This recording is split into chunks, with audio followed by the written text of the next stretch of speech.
시작. 왕이 보내 유다와 예루살렘의 모든 장로를 자기에게로 모으고 이에 왕이 여호와의 성전에 올라가매 유다 모든 사람과 예루살렘 주민과 제사장들과 선지자들과 모든 백성이 노소를 막론하고 다 왕과 함께한지라.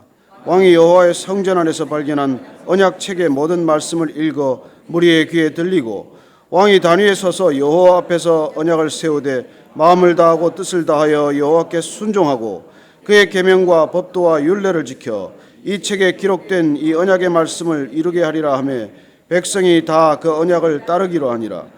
왕이 대제사장 hil기야와 모든 부제사장들과 문을 지킨 자들에게 명령하여 바알과 아세라와 하늘의 일월 성실을 위하여 만든 모든 그릇들을 여호와의 성전에서 내다가 예루살렘 바깥 기드론 밭에서 불사르고 그것들의 죄를 베델로 가져가게 하고 옛적에 유다 왕들이 세워서 유다 모든 성읍과 예루살렘 주위의 산당들에서 분향하며 우상을 섬기게 한 제사장들을 폐하며 또 바알과 해와 달과 별 때와 하늘의 모든 별에게 분향하는 자들을 폐하고 또 여호와의 성전에서 아세라 상을 내다가 예루살렘 바깥 기드론 시내로 가져가 거기에서 불사르고 빻아서 가루를 만들어 그 가루를 평민의 묘지에 뿌리고 또 여호와의 성전 가운데 남창의 집을 헐었으니 그곳은 여인이 아세라를 위하여 휘장을 짜는 처소였더라.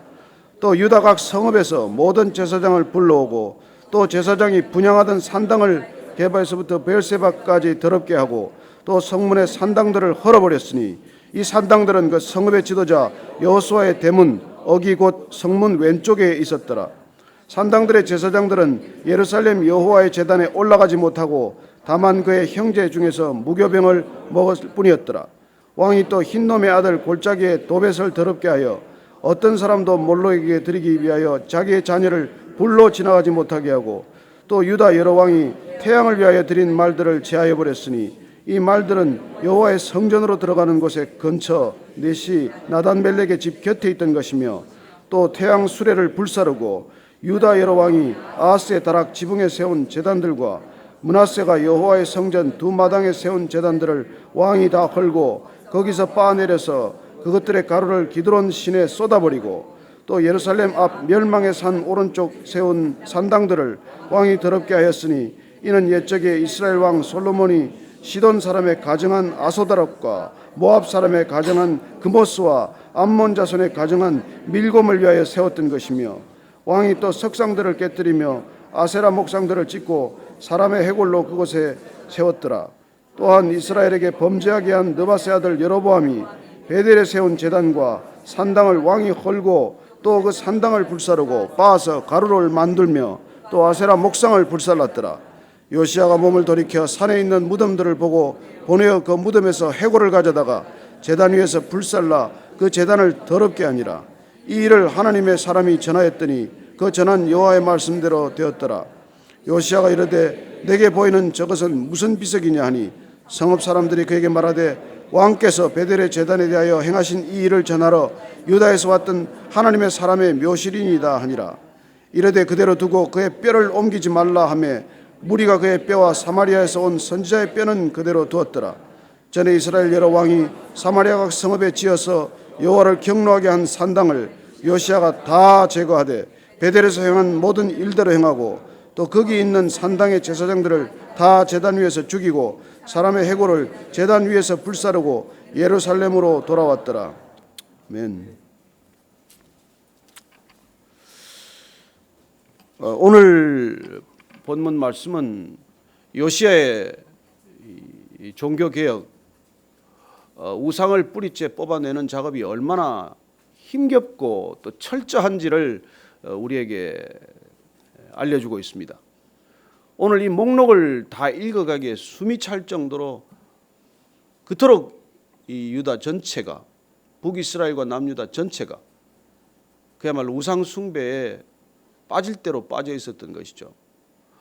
정말 오늘 차례차례로 여러분들이 목록을 보면 이게 뭐 다 상상이 안 될 정도로 사실은 철저히 타락하고 부패한 나라의 모습을 보게 됩니다. 그동안 정말 얼마나 부패했던지 왕실뿐만 아니라 제사장들뿐만 아니라 성전뿐만 아니라 온 백성들이 전국 곳곳에다가 그렇게 산당들을 지어놓고 타락하기 시작을 한 것이죠. 그래서 심지어 성전 안에서까지 이상한 제단들을 만들고 성전 안에까지 목상들을 갖다 놓고, 그래서 하나님과 우상들을 함께 섬기는 철저한 어떻게 보면 종교 혼합주의가 횡행해 왔던 것이죠.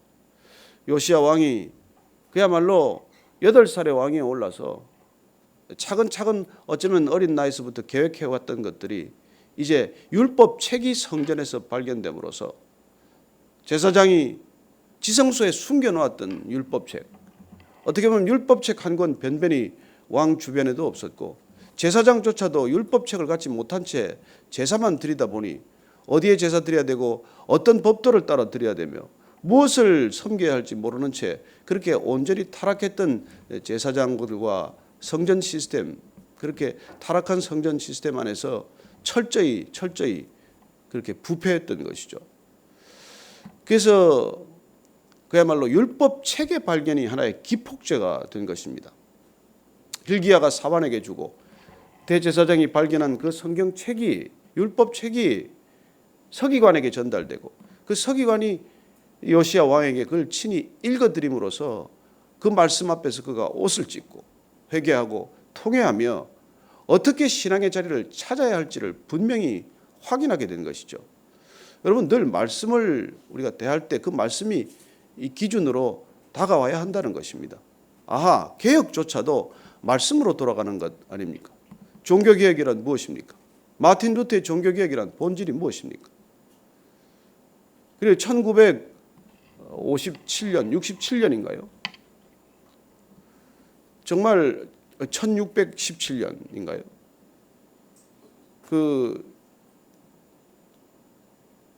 그러니까 내년 후 2017년이 500주년이 되는 해니까요. 500주년이 되는 해니까 1517년이 맞겠죠. 1517년 그 비텐부르크 성당에 95개 조항을 이렇게 붙임으로써 촉발된 종교개혁 아닙니까? 그 95개 조항에 관한 정말 어떻게 보면 지금 대자보를 붙인 거나 마찬가지죠. 로마 교황청을 향해서 대자보를 하나 붙임으로 시작이 된 종교개혁의 본질은 그야말로 말씀으로 돌아가자는 것 아닙니까? 말씀으로 돌아가자는 건 무엇이었어요? 예수님께로 돌아가자는 것이었죠. 그리고 철저하게 말씀으로 돌아가자고 했던 그의 종교개혁의 깃발이 그야말로 독일과 프랑스와 영국으로 번지고 결국 지난 500년 동안 기독교의 새로운 프로테스탄트 처치의 교회사를 이루어 왔던 것 아닙니까? 그런데 지금 어떻습니까? 지금 500년 동안 개신교는 어떻게 변질됐을까요? 그리고 그 프로테스탄트 처치를 세우기 위해서 미국으로 건너갔던 그야말로 퓨리탄들은 어떻게 변했을까요? 그리고 500년 동안 어떻게 보면 기독교는 지난 1500년 동안 캐톨릭이 부패했던 것들, 그것보다도 더 많이 부패한 모습을 보게 되는 것이죠. 저는 그런 의미에서 요시야 같은 그런 개혁이, 철저한 개혁이 시작되어야 할 때라고 믿습니다. 가능할까요? 누군가에 의해서 시작되어야 할 일 아니겠습니까? 요시야 왕이 시작한 이 종교개혁을 보면 거의 불가능에 도전하는 일이에요. 왜냐하면 우상 숭배를 통해서 스며든 이 부패와 타락성은 비록 종교만의 문제가 아니기 때문이죠. 종교, 경제, 정치, 사회, 문화, 교육, 예술, 어느 한 분야에 스며들지 않은 곳이 없습니다. 여러분, 모든 타락의 근원이 영적 타락이라는 것 우리가 기억해야 합니다. 우리가 영적인 타락이 시작이 되면 정치, 경제, 사회, 문화 가릴 것이 없습니다. 모든 분야에 스며들기 시작을 하는 것이죠. 그래서 사실은 정치적 부패나 경제적 타락 이전에 중요한 것은 영적인 타락이 먼저 시작이 되었다는 것입니다. 그런 의미에서 요시야는 모든 개혁에 앞서서 그야말로 철저한 신앙을 개혁함으로써 나라의 기틀을 바로잡고자 하는 것이고, 사실 모든 개혁의 출발은 신앙의 개혁부터 시작이 되어야 하는 것입니다. 모든 개혁의 출발은 안에서부터 시작이 되어야 한다는 것입니다. 예수님께서 오셔서 첫 번째 메시지를 선포하는 것도 본질은 내 안에서부터 개혁이 시작되어야 한다는 그 말씀이에요. 모든 개혁들이 밖에서부터 진행돼야 한다고 믿는 세상 가운데 오셔서 아니요, 모든 개혁의 출발은 우리 자신에서부터 비롯되어야 하고 내 안에서부터 비롯되어야 한다는 것을 말씀하시는 것이죠. 그래서 요시야는 그 율법책을 대함으로써 그는 진정한 개혁의 방향과 확신을 얻게 된 것입니다. 여러분, 말씀이 오면 분명한 믿음이 솟구치기 시작을 하는 것이죠. 내 생각이 아니에요. 하나님의 말씀이 내 안에 임하면은 여러분, 내가 감당할 수 없는 힘이 샘솟기 시작을 하는 것입니다. 저는 여러분들이 말씀 안에서 힘을 얻게 되기를 바랍니다. 말씀이 내 안에 오면 내가 나를 부추기는 힘과는 다른 힘을 경험하기 시작을 하는 것이죠. 그래서 그 요시야는 그야말로 상상하기 어려운 개혁이 시작이 됩니다. 그전의 개혁들과는 본질이 다른 개혁이에요. 왜냐하면 말씀으로 돌아가는 개혁이니까. 말씀을 비추어서 어떤 방향으로 개혁해야 될지에 대한 뚜렷한 개혁의 목표와 방향이 설정되었기 때문이죠. 그래, 말씀에 비춰보면 어느 하나 손대지 않아야 할 곳이 없는 것입니다. 그는 심지어 오늘 말씀을 보면 남유다만 개혁한 것이 아니에요. 베델까지 그가 영향을 미칠 수 있는 곳까지, 거기는 북이스라엘 땅이에요. 아술의 지배사에 들어가 있는 땅입니다. 그곳까지 가서 철저히 산당들을 제하고, 그리고 그 예루살렘 주변에 그야말로 썩어 문드러질 대로 문드러진 모든 것들을 제하여 가루로 만들고 빻고 재로 만들고 그걸 뿌리고 제단에다가 제단들을 훼손하고, 그리고 제사장들을 살해해서 태워서 그 죄를 뿌리고, 정말 나라 전체가 겪을 혼란이나 어떻게 보면 반발을 상상하기가 어려울 것입니다. 쿠데타도 이런 쿠데타가 없죠. 그럼에도 불구하고 그는 율법책을 발견했기 때문에, 어쩌면 신명기 28장에 기록된 하나님의 분명한 기준을 보았기 때문에, 그가 이 나라 이 백성을 가야 할 궁극적인 목적지를 보았기 때문에 그는 거침없이 내닫기 시작을 한 것이죠. 저는 여러분들이 말씀의 분명한 목적지를 발견하고 여러분들을 뜯어 고치는 데 주저함이 없게 되기를 바랍니다. 여러분, 타락이란 여러분 내 성공을 위해서 끝까지 하나님을 결단코 붙드는 거예요. 그게 모든 타락의 시작이죠. 내 성공을 위해서, 내 실현을 위해서, 나를 추구하기 위해서 결단하고 결심하고 하나님을 굳게 붙들지만은 그건 굳게 붙들었다고 해서 좋은 신앙의 본질에 이런 것은 아니지 않습니까? 개혁이란 무엇입니까? 회개란 무엇입니까? 진정한 신앙이란 무엇입니까? 결단하기는 겉모습은 비슷해요. 그러나 하나님을 위하여 하는 결단이고, 하나님을 놓치지 않기 위해서 결단코 나를 바꾸겠다는 결단이에요. 그래서 모든 신앙의 회복은 나를 바꾸겠다는 결단이라는 것입니다. 그러나 모든 종교적 결단은 나를 추구하기 위해서, 나를 이루기 위해서 어떤 신이든 신을 굳게 붙들겠다는 그런 결단이에요. 결단이라는 면에서 보면 비슷해 보입니다. 어떤 때는 타락한 신앙이 더 좋아 보입니다. 더 커 보여요. 더 큰 성전에서 더 많은 문의들이 더 많이 모였지만 그게 다 뭘 하기 위해서 모인 것이겠습니까? 오늘 우리는 요시야의 이 개혁을 보면서 이 시대가 가야 할 진정한 개혁의 방향을 다시 한번 보게 되는 것이죠. 여러분, 모든 개혁은 말씀으로 돌아가는 것입니다. 모든 개혁의 본질은 예수님께로 돌아가는 것입니다. 캐톨릭 1500년 역사가 그 지경에 이르렀기 때문에 그 당시 여러분 지금과 똑같아요. 다를 바가 하나도 없습니다. 온갖 추악한 일들이 다 일어나고, 여러분 그야말로 로마 교황청은 거대한 권력 시스템이어서 헤아릴 수 없는 교황들이 살해되거나 말이죠. 그리고 그 안에 일어났던 추악한 일들을 기록할 수 없을 정도로 많은 부패, 그리고 심지어는 면죄부를 팔기 시작함으로써 여러분 완전 종교 비즈니스가 시작이 되고, 그래서 결국은 우리가 마틴 루터의 종교 개혁이 불꽃이 올랐지만 지난 500년 동안 종교는 개혁되지 않았습니다. 사실 지금 기독교는 그 어떤 때보다도 타락했다는 얘기를 듣습니다. 특히 손봉호 교수님 지난번에 한 번 더 정말 피 맺힌 절규를 하듯 한국 기독교를 보십시오. 이보다 어떻게 더 타락합니까? 그렇게 또다시 목소리를 높이는 것을 보게 되지만은 우리는 뼈아프게 들어야 할 때가 된 것이죠. 근데 그 이유가 타락의 본질이 뭡니까? 왜 이렇게 많은 온갖 우상 잡신들이 들어왔습니까? 어떻게 이렇게 성전 안에까지 물밀듯 밀려 들어옵니까? 그게 다 어떻게든지 내 목적을 이루겠다는 것이죠. 여러분들, 내 목적이 뭐가 그렇게 중요합니까? 신앙이란 점점 내 목적이 중요하지 않다는 걸 발견하는 과정 아닙니까? 그래요. 하나님이 더 중요하다는 것, 나보다도 하나님이 더 중요하다는 게 신앙의 본질이고 사랑이고 믿음이에요. 뭐 믿음 딴 거 아닙니다.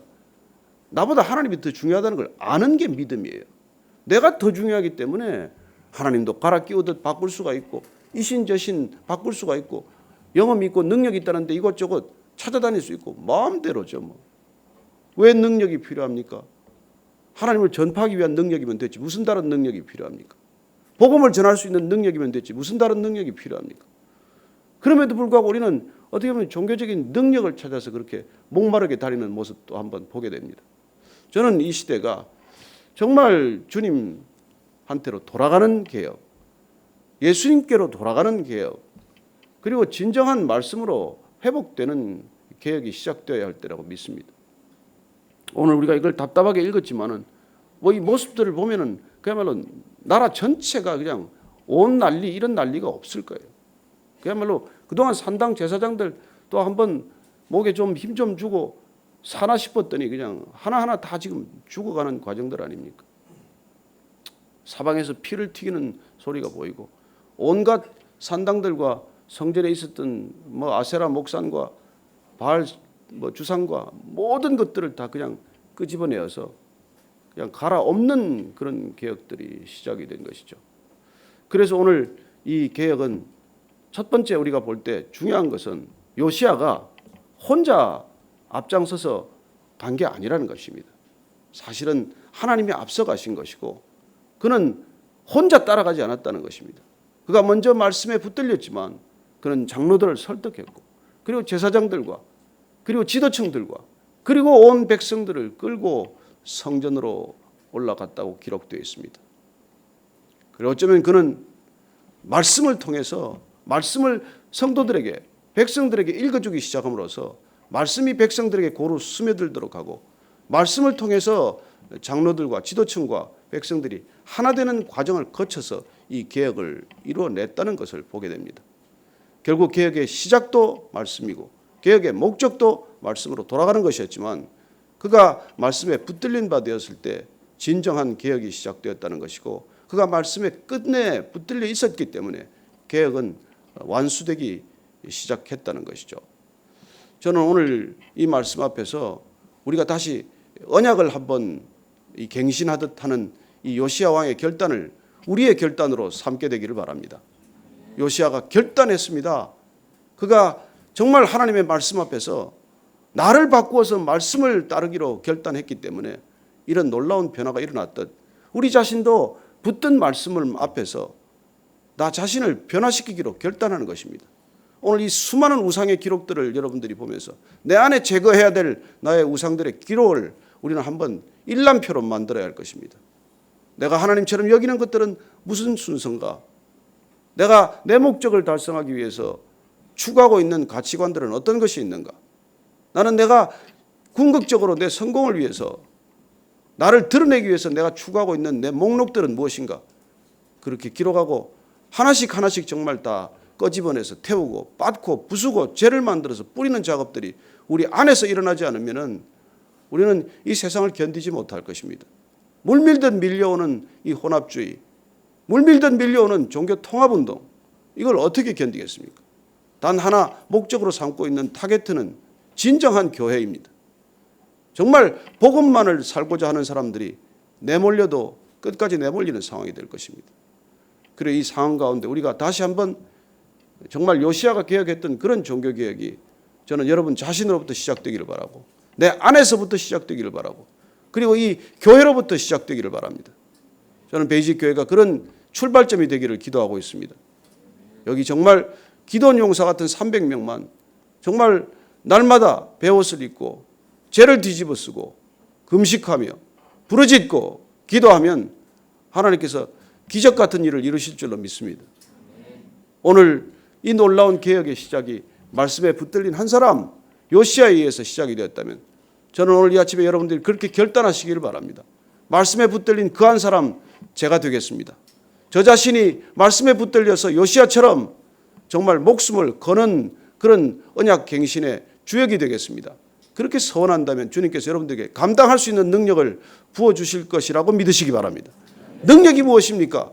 주님께 붙들린 것, 주님의 뜻대로 행하고자 할 때 주님께서 부어주시는 주님의 선물이에요. 그 선물 받으셔야 합니다. 내 힘으로 감당할 수 없기 때문에 그 선물이 오면 그러면 내 힘으로 가는 게 아니에요. 정말 하나님이 부어주시는 힘과 능력으로 이 일들을 감당할 수 있게 되기를 바랍니다. 여러분, 시내산 언약은 요시야에서 갱신되었습니다. 언약이란 무엇입니까? 결혼하는 거나 마찬가지 아닙니까? 내가 당신만을 사랑하겠다. 그거 약속한 거 아니에요. 그리고 정상적인 부부 생활이 어떻게 유지가 됩니까? 가정은 어떻게 유지가 됩니까? 결혼은 어떻게 유지가 됩니까? 그 언약 지키는 거에 의해서 유지가 되는 것이죠. 조금 실수하고 조금 잘못하더라도 여러분, 당신만 사랑하겠다고 약속했기 때문에, 프로포즈했기 때문에, 그 프로포즈가 받아들여졌기 때문에, 그래서 여러분 그것만은 지켜야 되는 거 아닙니까? 돈을 좀 덜 벌고 더 벌고는 그 다음이에요. 조금 뭐 그릇을 깨고 안 깨고는 그 다음이에요. 조금 좀 뭐 이렇게 옷에 묻히고 안 묻히고는 그 다음이에요. 그까지 싸울 일 아니지 않습니까? 여러분, 그야말로 지켜야 할 것은 바람 피워서는 안 된다는 거예요. 외도해서는 안 된다는 것입니다. 외도는 한 번이 어렵지 한 번 하고 나면 두 번, 세 번 쉽습니다. 어떤 일이 있더라도 부부간에 그거 하나는 넘어서 안 될 선이지 않습니까? 그런데 그걸 둑이 터지면 그냥 물밀듯이 밀려감으로써 가정 전체가 깨어지고 말고, 그리고 부패하고 말죠. 그리고 결혼이 결국 언약을 맺고 언약을 기억하고 언약을 지키는 삶이라고 한다면 우리 신앙도 동일하게 마찬가지입니다. 정말 하나님 앞에서 우리가 언약을 맺고 그리고 그 언약을 기억하고 그 언약을 살아내는 것, 그게 전부 아닙니까? 저는 요시야가 그 언약을 기억했기 때문에 다시 언약 갱신을 위한 온 백성들과의 서약식이 이루어졌다고 그렇게 기뻐하는 모습을 바라봅니다. 그리고 그때 우리는 여호와를 기뻐하는 것이 나의 힘이라는 놀라운 힘을 경험할 것이고 새 힘을 가지고 새 길을 가는 것이죠. 오늘 그런 축복이 우리 모두에게 있게 되기를 바랍니다. 여러분, 오늘 정말 여러분들이 정말 눈을 감고 기도할 때 내 안에 있는 이 수많은 우상의 목록들, 나는 무엇입니까? 나는 이것들을 전부 찾아내서 끄집어내서 태워버리고 빻아버리고 재로 만들고 가루로 만들어야 할 것들은 어떤 것들이 있습니까? 그리고 진정 정말 기억해야 할 하나님과의 약속은 어떤 것입니까? 여러분들이 첫 사랑을 기억하기를 원하고, 여러분들이 하나님께 받은 첫 말씀이 있다면 그 말씀 기억하기를 원하고, 그 말씀대로 살기를 또다시 한번 결단하는 아침과 기도의 시간 되기를 축원합니다. 같이 기도하겠습니다. 먼저 우리가 하나님의 언약을 기억하면서, 말씀을 기억하면서 어떻게 살아가야 할지, 그리고 어떤 약속을 기억해야 할지, 그리고 내 안에 있는 어떤 것들은 뽑아내야 할지 주님께서 친히 나를 부수어 주시고 빻아주시고 가루로 내어 주옵소서.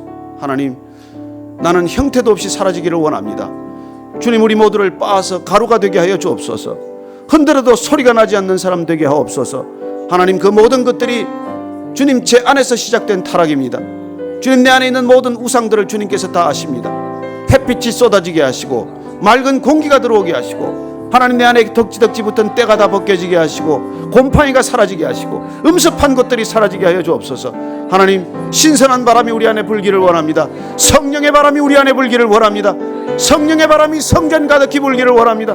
이 땅의 모든 교회들 가운데 불기를 바랍니다. 하나님 아버지, 급하고 강한 바람으로 오시옵소서. 성령님, 교회마다 임하시옵소서. 이 땅에 임하시옵소서.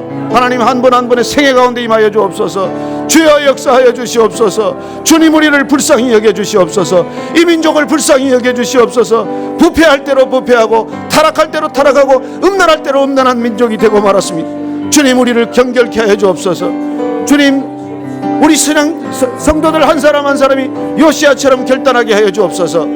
하나님, 온 백성들이 함께 주 앞에 결단하고 다시는 세상 가운데로 향하여 줄다람치지 않고 주께로 줄다람치게 하여 주옵소서. 하나님보다 높아진 것이 있다면 다 제하여 없애게 하시고, 하나님보다 더 사랑하는 것이 생겼다면 다 끄집어내어서 가루로 빻고 죄로 만들어 물 가운데로 뿌려버리게 하여 주옵소서. 하나님 주 앞에 헌신된 저희들이 되기를 원합니다. 주님을 더 사랑하기를 원합니다. 나보다도 주님을 더 사랑하기를 원합니다. 주여, 주님께서 우리를 불쌍히 여기사 오늘도 성령으로 충만케 하사 한 사람 한 사람 주의 능력에 붙들린 사람 되게 하시고 말씀에 붙들린 사람이 되게 하시고 거룩에 붙들린 믿음의 사람들 되게 하여 주옵소서. 하나님, 베이직 교회가 그렇게 쓰여지기를 원합니다. 베이직 교회가 주 앞에 그렇게 헌신되기를 원합니다. 이 땅에 한 교회를 주님 택해서 쓰시겠다면 이 교회를 들어 쓰시기를 원합니다. 하나님, 베이직 교회 성도들을 주께서 거룩하게 하시고 말씀의 사람, 능력의 사람, 하나님 성령의 사람으로 만드셔서 주께서 거룩한 곳 끝까지 인도하는 주의 백성들 되게 하여 주옵소서. 하나님 아버지, 이토록 타락한 시대가 없다고 말합니다. 하나님, 모든 종교로 하나가 될 수 있다고 믿고 그리고 모든 종교의 구원의 길이 있다고 말하는 시대가 되었습니다. 주님, 다시 한번 저희들이 주님께로 돌이키기를 원합니다. 주님께로 돌이켜서 말씀에 붙들린 바 되기를 원합니다. 하나님, 각자에게 말씀하사 그 말씀에 붙들린 말씀의 사람 되게 하시고 기도의 사람이 되게 하시고 성령의 사람들 되게 하사 하나님, 이 땅을 이기기에 부족함이 없게 하여 주옵소서. 하나님, 예배를 사모합니다. 늘 주님 앞에 붙들린 주님의 예배를 사모하는 예배자 되게 하여 주옵소서. 이제는 십자가에서 모든 능력을 쏟아부어 주신 우리 구주 예수 그리스도의 은혜와 하나님 아버지의 무한하신 사랑과 성령의 교제케 하심과 충만케 하심이 요시야처럼 말씀에 붙들린 사람 되어 온 믿음의 사람들과 함께 새로운 언약을 갱신하기로 결단한 이 자리에 고개 숙인 모든 언약의 사람, 말씀의 사람들 위해 지금부터 영원까지 함께 하시기를 축원하옵나이다. 아멘.